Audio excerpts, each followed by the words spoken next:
साथियों नमस्कार। आप देख रहे हैं स्टॉक प्रॉफिट इंडिया। आज हम हाजिर हैं मार्केट अपडेट को लेके। तो आज मार्केट में काफ़ी गैप अप खुला और तेज़ी दिखाई दी। मार्केट क्लोज होते होते थोड़ा सा प्रेशर ज़रूर दिखाई दिया, लेकिन फिर भी हम ये कहेंगे कि आज काफ़ी तेज़ी रही। आप यदि इस तेज़ी को समझने की कोशिश करें तो इसके पीछे कुछ प्रमुख कारण हैं जो हमें दिखाई दे रहे हैं। एक तो रुपये की स्थिति में मजबूती आना, डॉलर का कमज़ोर होना प्रमुख कारण रहा। दूसरा कारण, आज आपको एफआई की बाइंग दिखाई दी होगी, लेकिन इस एफआई की बाइंग को हम किस प्रकार से लें वो आगे डिस्कस करेंगे। और जो प्रमुख कारण रहा वो रहा महाराष्ट्र चुनाव। तो महाराष्ट्र चुनाव की वजह से भी एक तेजी देखने को मिली। संसदीय शीत सत्र का प्रारंभ होना, अमूमन हमने डाटा चेक किया है तो जब भी संसद का कोई भी सत्र शुरू होता है तो उसके पहले एक तेजी वहाँ पे बनती है, और वो इसलिए बनती है कि वहाँ पे एक होप होती है कि कुछ नए बिल आएंगे, कुछ नया अनाउंस होगा गवर्नमेंट की तरफ से। अब वो हो या ना हो उसका रिएक्शन आपको बाद में दिखाई देगा, लेकिन अभी एक यहाँ पे होप होती है मार्केट को कि संसद का सत्र शुरू होने के बाद यहाँ पे कुछ ना कुछ बाजार के लिए पॉजिटिव होगा। एक तेजी का कारण और रहा, जो इजराइल और हिजबुल्लाह के बीच में युद्ध चल रहा था उस पर विराम लगता हुआ दिखाई दे रहा है। अमेरिका ने साफ कहा है कि हम ऑयल प्रोडक्शन में कोई भी कमी नहीं करेंगे। तो जब ऑयल के प्रोडक्शन में कमी नहीं होगी तो ऑयल का प्राइस भी ऊपर की तरफ नहीं जाएगा। तो वो एक कारण रहा भारतीय बाजारों में तेजी का, क्योंकि भारत की डिपेंडेंसी ऑयल में बहुत ज़्यादा है। साथ में जो नेचुरल गैस है उसके प्रोडक्शन की भी बात अमेरिका ने कही है कि उसका प्रोडक्शन भी हम ऊपर की तरफ ले जाएंगे। यानी जब आपके पास सप्लाई ज़्यादा होगी और डिमांड कम होगी तो निश्चित उसके प्राइस ज़्यादा नहीं होंगे।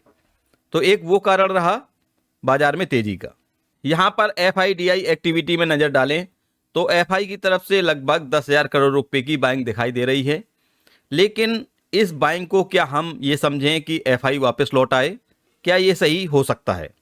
तो हमारी नज़र में तो आज जो खरीदारी हुई है एफआई की उसमें प्रमुख रहा है MSCI index, Morgan Stanley index, क्योंकि उसने आज एचडीएफसी बैंक में 8800 करोड़ रुपए की बाइंग की है। तो आप 9947 में यदि 8800 माइनस कर देते हैं तो यहाँ पे 1200 करोड़ की लगभग बाइंग दिखाई देगी। तो इस बाइंग में एमएससी का और भी कई जगह निवेश करना है। आज जो भी खरीदारी हुई है बाजार में वो एमएससी इंडेक्स ने की है। तो एमएससी इंडेक्स लगातार खरीदारी करेगा ये ज़रूरी नहीं है, और यदि उसको हम अलग कर दें, एमएससी इंडेक्स के आज खरीदारी को अलग कर दें, तो जो डाटा निकल के आता है वो नेगेटिव ही आता है। तो अभी हम ये बिल्कुल निश्चित तौर पे नहीं मान सकते हैं कि यहाँ पे एफआई ने खरीदारी शुरू कर दी है। एफआई की खरीदारी यदि कंटिन्यू होनी है तो आपको आने वाले दिनों में यहाँ पे बाइंग दिखाई देनी चाहिए, तभी हम मान सकते हैं कि एफआई की यहाँ पे वापसी हो चुकी है। आज डीआई ने यहाँ पे माल बेचा है, तो जो डीआई ने माल बेचा है वो निश्चित एमएससी इंडेक्स में जाने वाले शेयरों पे बिकवाली की है। तो यहाँ पे अभी बाजार उहापोह की स्थिति में बना हुआ है और क्लियर डायरेक्शन कोई नहीं है कि मार्केट बुलिश ही होगा। तो यहाँ पे थोड़ा सा संभलने की ज़रूरत है। बहुत ज़्यादा बुलिश यहाँ पे मार्केट दिखाई नहीं दे रहा है। आज के टॉप गेनर रहे ओएनजीसी, लार्सन एंड टर्बो, बीईएल, बीपीसीएल, एसबीआईएन।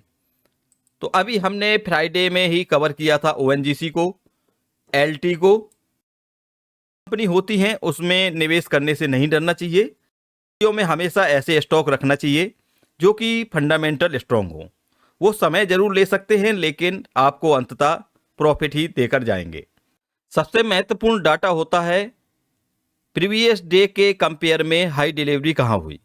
तो आप देख सकते हैं एचडीएफसी बैंक को यहाँ पे आप छोड़ दें। एचडीएफसी बैंक को हमने आपसे बता दिया कि एमएससीआई इंडेक्स ने आज यहाँ पे खरीदारी की है। तो इसको आप यदि अलग कर दें तो यहाँ पे सन फार्मा, नेस्ले, टेक महिंद्रा, बजाज ऑटो, यानी ये वो कंपनियां हैं जो बड़े खिलाड़ी यहाँ पे धीरे धीरे इनको एक्युमुलेट कर रहे हैं, और यहाँ पे समय जरूर लेगा। ऐसा नहीं है कि आज इन कंपनियों में खरीदारी हुई तो कल इसमें तेज़ी आपको देखने को मिलेगी, लेकिन ये समय होता है इनको एक्युमुलेट करने का। तो ये वो स्टॉक हैं जहाँ पे आपकी नज़र होनी चाहिए, जहाँ पे बाजार लगातार हाई डिलीवरी उन पे उठा रहा है, तो ऐसे स्टॉक पे हमेशा नज़र होनी चाहिए। तो आपके सामने कुछ ऐसे स्टॉक हैं जहाँ पे मोमेंटम बना हुआ है। यदि आप मोमेंटम को प्ले करना चाहते हैं तो इन स्टॉक पे आप स्टडी कर सकते हैं। जब मार्केट में कभी भी गिरावट हो तो उस समय ETF पे ध्यान देना चाहिए। ये एक अच्छी स्ट्रेटजी हो सकती है भारतीय बाजार में निवेश की और साथ में प्रॉफिट की। तो आप ETF में भी ध्यान दे सकते हैं। यदि आप ETF के बारे में नहीं जानते हैं तो हमारे चैनल में जाएं, आपको वहां पे ETF के सारे डिटेल्स के वीडियो मिल जाएंगे। निफ्टी 50 का चार्ट आपके सामने है और निफ्टी को मजबूत होने के लिए 24,760 का लेवल पार करना बहुत ज़रूरी है। जब तक ये लेवल पार नहीं होता है तब तक हमें सावधान रहने की भी ज़रूरत है। तो आप इस लेवल को नोट कर लें, 24,760। बैंक निफ्टी की बात करें तो बैंक निफ्टी के लिए 52,500 का लेवल एक महत्वपूर्ण लेवल है और यदि यहाँ से ये ब्रेक होता है तो आपको यहाँ पे एक चैनल का ब्रेकआउट दिखाई देगा। तो इस चैनल के ब्रेकआउट के बाद आपका नेक्स्ट जो रेजिस्टेंस मिलेगी वो 54,000 के आसपास दिखाई देगी। तो यहाँ से एक अच्छा खासा मूव आपको 52,500 के ऊपर बिल्कुल दिखाई दे सकता है। कल मार्केट में जहाँ पे आपको ध्यान देने की ज़रूरत है उसमें है मार्क्संस फार्मा, जो अपने ब्रेकआउट लेवल पे खड़ा हुआ है। यदि यहाँ पे एक ब्रेकआउट होता है तो एक अच्छा मूव यहाँ पे देखने को मिल सकता है। मोमेंट प्ले करने के लिए दूसरा स्टॉक है ज्योति CNC ऑटोमेशन। इस पे आपकी नज़र होनी चाहिए, इसको आप स्टडी कर सकते हैं, इसमें पॉसिबल है ब्रेकआउट का। एक और स्टॉक है बजाज हेल्थ केयर, इसको भी आप स्टडी कर सकते हैं, यहाँ पे एक ब्रेकआउट की संभावना दिखाई दे रही है। अंत में बात करते हैं पॉलीकैब इंडिया की।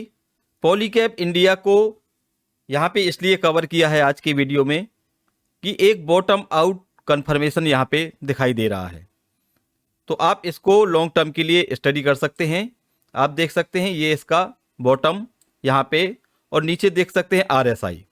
तो यदि RSI और प्राइस का आप कंपेयर करें तो यहाँ पे आपको बॉटम आउट कन्फर्मेशन दिखाई दे रहा है। और यदि आपका शॉर्ट टर्म का व्यू है तो 7160 रुपये जहाँ तक के लिए आप इसको देख सकते हैं। तो मिलते हैं नेक्स्ट वीडियो में न्यू इन्फॉर्मेशन के साथ, तब तक के लिए बाय बाय, टेक केयर।